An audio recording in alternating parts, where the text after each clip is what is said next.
the last 5 years I've been running my own dragon boat business. I've got 4 dragons to work with, and I'm retired now from my teaching job, so I'm now dragon boating every day just about.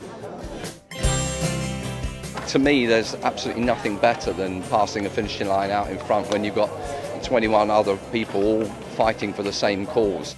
The history of the sport goes back over 6,000 years, but the modern sport started in '76. International Federation formed in 1991, and now we're 20 years on from that, here today at the British National Championships.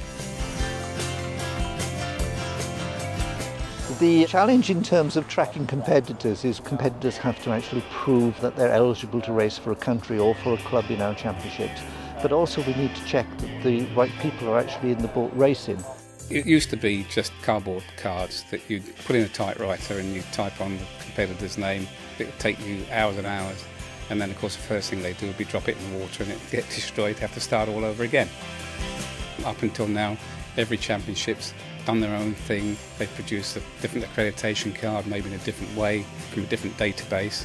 Well, now we've consolidated all that onto one IDBF database, and from that database we can now print a common accreditation card with all the information on it. Each competitor gets their own unique PIN number that stays with them throughout their career. And of course we can print it direct to the accreditation card through the equipment that Zebra provided us with.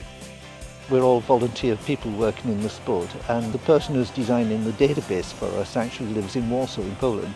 He recommended Zebra printing, and we had one of the machines tested it, and it was perfect for our uses. It's easily transportable, produces what we need, and the IDs are just very clear and waterproof, which is important.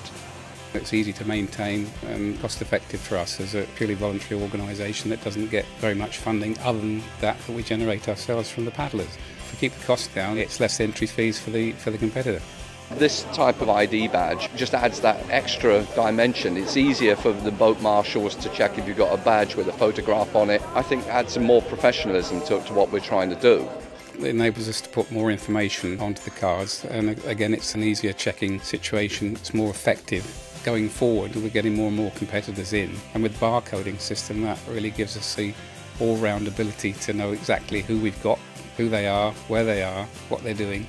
I think the cards are great, I really do. The biggest benefits for us is that the competitors going from events to events will actually have the same ID. It's also what is actually the business standard now for producing ID passes. This is what every company uses. Like all things, we went on recommendations. Zebra were one of the best in the business, and that's why we went for it.